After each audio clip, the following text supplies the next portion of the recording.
Halo guys, welcome back to Korea Remit bersama orang Korea yang medok.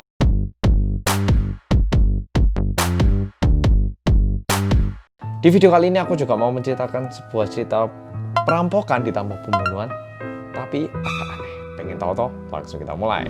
Kejadian yang mau tak ceritakan ini terjadi di Jeollabuk-do, Wonju. Terjadi pada tanggal 6 Februari 1999 di sebuah rumah yang di dalamnya itu ditinggali oleh seorang ayah, seorang ibu dengan seorang nenek yang berusia 77 tahun. Jadi ada papa, mama, nenek gitu ya, nggak ada anak-anak. Dan pada malam itu, rumah ini didatangi oleh 3 perampok dan juga diakibatkan 3 perampok ini, nenek meninggal dan juga mereka kehilangan uang beserta beberapa barang berharga. Korban langsung melaporkan hal ini ke polisi untuk diinvestigasi. Tentu waktu melaporkan kepada polisi, korban juga harus menjelaskan kan ya situasinya kayak apa. Dan ini adalah hal-hal yang dijelaskan oleh keluarga korban kepada polisi. Pertama, nenek meninggal dalam kondisi mulutnya itu dilakban. Yang kedua, nenek meninggal dan di sekitar nenek ini agak basah. Nggak tahu itu karena keringat ketakutan atau gimana. Ketiga, jumlah uang yang hilang adalah 450.000 won. Keempat, ada beberapa barang berharga yang hilang yaitu perhiasan yang digunakan oleh nenek. Kelima, pelaku ini berbicara menggunakan nada daerah Gyeongsang-do di Korea. Jadi istilahnya kalau orang Jawa ngomong kayak aku kan medok gini ya. Pelakunya ini berbicara menggunakan nada daerah Gyeongsang-do. Gyeongsang-do itu daerah Busan, Daegu situ itu, oke. Kalau ini kejadiannya di Busan itu cukup umum. Tapi di daerah itu bukan daerah yang umumnya orang-orang menggunakan intonasi seperti itu. Jadi ada 5 hal yang diberitahu kepada polisi. Nah, berdasarkan laporan ini, polisi melakukan investigasi dan dalam waktu yang cukup cepat, hanya dalam waktu 9 hari, polisi berhasil menangkap pelaku 3 anak muda dan mereka ini semua masih berusia sekitar 19 hingga 20 tahun. Jadi ya 19, 20. Ketika korban melihat laporan dari kepolisian tentang pelaku, keluarga korban ini merasa sedikit aneh akan pernyataan yang dituliskan di situ. Tapi korban cuma ngira kayak, oh, oke lah ini mungkin yang ngerasa aneh cuman aku. Jadi mungkin aku aja yang ngerasa gitu. Jadi itu tidak terlalu dihiraukan. Tapi keanehannya itu cukup banyak. Yang pertama, 3 orang dari mereka tidak ada yang berbicara dengan intonasi ataupun aksen Gyeongsang-do. Alias pelaku yang datang pada malam itu berbicara menggunakan sebuah aksen yang kental. Tapi ketika orang yang ditangkap polisi itu nggak ada yang ngomong kayak gitu, sehingga agak aneh. Yang kedua, polisi bilang mereka ini ngaku kalau mereka ini ngerampok uang sejumlah 450.000 won. Padahal ibunya ini waktu bilang ke polisi 450.000 won, tapi keesokan harinya mereka waktu ngeledah celana, ternyata 300.000 won itu ada di dalam celananya, sehingga jumlah uang yang dicuri oleh maling itu hanya 150.000 won. Tapi nggak tahu kenapa pelaku ini ngakunya bisa 450.000, kok bisa sama-sama salah. Ketiga, saat dilakukan simulasi bersama dengan polisi dan juga pelaku yang dibawa oleh polisi ini, pelaku anak muda ini terlihat kayak ketakutan dan mereka sendiri kayak nggak paham harus ngapain gitu loh. Kalau polisi bilang, kamu kan habis gini yang bunuh kamu kan, ya dia langsung pura-pura bunuh. Habis gini kan kamu yang ini kan buka pintu, ya dia buka. Kalau misalnya mereka itu benar-benar pelaku, seharusnya kan mereka bilang, oh saya yang masuk ke sini, habis itu saya yang gini pak, gitu. Karena mereka udah tertangkap. Tapi mereka itu kayak nggak tahu apa yang mereka lakukan, sehingga itu juga aneh. Keempat, dituliskan bahwa mereka ini menerobos masuk pintu rumah dengan cara melompati gerbang, dan setelah ada 1 orang yang masuk, mereka buka gerbang ini dari dalam, dan setelah itu mereka baru menerobos. Padahal pintu gerbang rumah ini tuh selalu terbuka karena rusak. Jadi nggak perlu sebenarnya mereka ini melompati gerbang. Tapi kok di pernyataan polisi ini tertulis bahwa pelaku mengaku bahwa mereka melompati gerbang. Itu sedikit aneh. Kelima, tertulis bahwa mereka mencungkil pintu dalam. Jadi setelah lihat gerbang kan ada pintu rumah. Mereka itu bilang, pelaku-pelaku yang ditangkap polisi ini bilangnya mereka ini katanya buka menggunakan 2 obeng. Tapi ini juga aneh karena coba polo pikir deh. Buka pintu yang udah dikunci pakai obeng bisa nggak? Obeng disusuli terus dicungkil gini. Bisa nggak? Kemungkinan besar susah kan.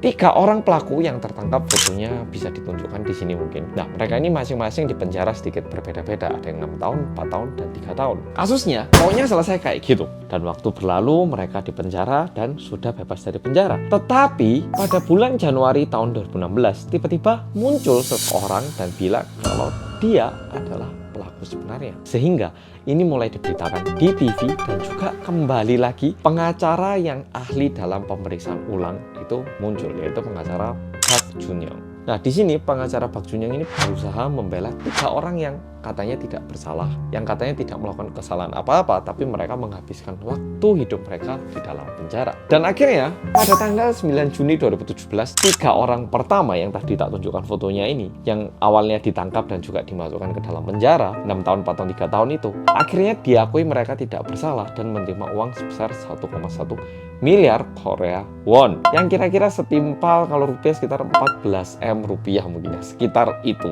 kepada 3 orang tersebut dengan nominal yang agak beda-beda karena ada yang penjaranya lebih lama. Jadi ada yang 5 M, ada yang 4 M, ada yang 3,5 gitu ya. Setelah itu, pelaku yang sebenarnya ini juga meminta ampun kepada keluarga korban dan juga kepada orang-orang yang dituduh sebagai pelaku yang udah masuk penjara. Di kejadian ini, pelaku sebenarnya tidak bisa dihukum, tidak bisa dipenjara, tidak bisa diapa-apakan, karena dulu Korea itu punya hukum yang bilang bahwa kalau suatu kasus itu tidak bisa dipecahkan selama periode yang udah ditentukan, jadi ada yang 20 tahun, ada yang 10 tahun, ada yang 5 tahun, tergantung jenis pelanggarannya. Kalau misalnya dalam waktu itu nggak tertangkap, itu langsung kayak dihapus gitu loh. Mungkin polo-polo yang nggak pernah nonton videoku agak bingung loh kenapa gitu. Karena yang namanya kejahatan itu kan terus ada. Kalau kasus-kasus yang lama itu terus ditahan, bisa-bisa kasus yang baru juga nggak bisa ditangani, sehingga kasus yang udah terlama itu kayak dihapus. Namun sekarang peraturan ini udah nggak ada. Jadi kalau udah melakukan kesalahan pasti bakal ditangkap. Kalau sekarang udah berubah, tapi dulu kayak gitu. Sehingga pelakunya ini meskipun dia ngaku di depan polisi, di depan kehakiman, dia udah tidak bisa dihukum. Karena kejadiannya ini terjadi sebelum peraturan yang lama itu dihapus. Sehingga pelaku yang asli meskipun dia udah muncul dan bilang kalau dia pelakunya, orang ini nggak bisa ditangkap ya toh. Tapi paling tidak publik itu menjadi tahu siapa pelaku sebenarnya, dan nama baik dari 3 orang pemuda ini bisa dipulihkan. Sekarang bagaimana reaksi dari polisi dan kejaksaan yang mendengar ini? Follow pasti pengen tahu itu kan. Waduh, jaksa, polisi udah bilang ini pelakunya udah kita tangkap dalam waktu 9 hari udah dihukum. Ternyata pelakunya sendiri yang sebenarnya datang dan bilang kalau dia pelakunya. Dan pengakuan dari pelaku yang baru yang bilang kalau dia ini adalah pelaku sebenarnya itu juga diakui oleh keluarga korban, karena pelaku ini memberitahu beberapa info yang seharusnya cuma diketahui oleh pembunuh atau pelaku kejadian. Pertama, pada malam itu kan neneknya juga meninggal dan ditemukan dalam kondisi agak basah kan ya. Ternyata pada malam itu pelaku datang, mereka mau nyuri uang, neneknya mau teriak sehingga dilakukan. Setelah dilakukan, kelihatan kayak neneknya ini kesusahan nafas sehingga dikasih air dikit dan airnya ini tumpah di mana-mana, makanya basah-basah. Kedua, mereka ini berasal dari daerah Busan sehingga mereka ini memiliki logat bicara daerah Gyeongsangdo. Ketiga, mereka ini tahu persis di mana letak pintu dan juga tahu gimana caranya menerobos masuk pintu rumah itu. Dan mereka bilang untuk menerobos pintu dalam itu mereka menggunakan kayak batang besi yang panjang yang bisa dicongkel gini. Dan ini lebih masuk akal daripada openg, 2 biji openg.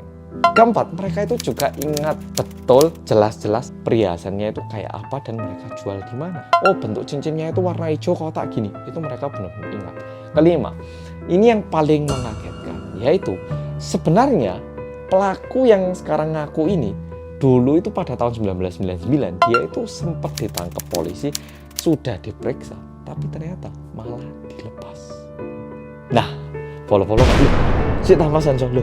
Masa polisi sama jaksa udah nangkep kok malah dilepas, gimana sih kok malah orang yang nggak salah apa-apa ditangkap? Nah, tak jelaskan, cik rambutku kacau balau kayak. Tentu pemeriksaan polisi juga dibagi-bagi atau daerahnya. Jadi kalau kejadiannya terjadi di Busan, ya kepolisian Busan. Kalau kejadiannya di Seoul, ya kepolisian Seoul. Sama kan? Kalau kejadian di Indonesia, kepolisian Indonesia. Kalau terjadi di Korea, kepolisian Korea. Kayak gitu kan. Pertamanya, kepolisian di Busan itu mendapatkan laporan ada anak-anak muda yang jual perhiasan di salah satu toko. Akhirnya polisi ke sana, loh, diperiksa, kok mirip sama kejadian yang baru terjadi akhir-akhir ini di Jeonju.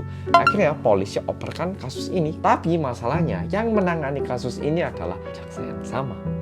Artinya gimana? Kalau dia mengiyakan bahwa pelaku yang tertangkap di Busan ini adalah pelakunya, dia harus mengakui bahwa laporan yang sebelumnya dia buat itu salah semua dan dia harus dipecat. Artinya dia itu harus mecat dirinya sendiri dari pekerjaannya dan menuliskan bahwa ini adalah yang benar. Apa yang saya tuliskan sebelumnya adalah salah dan tidak tepat.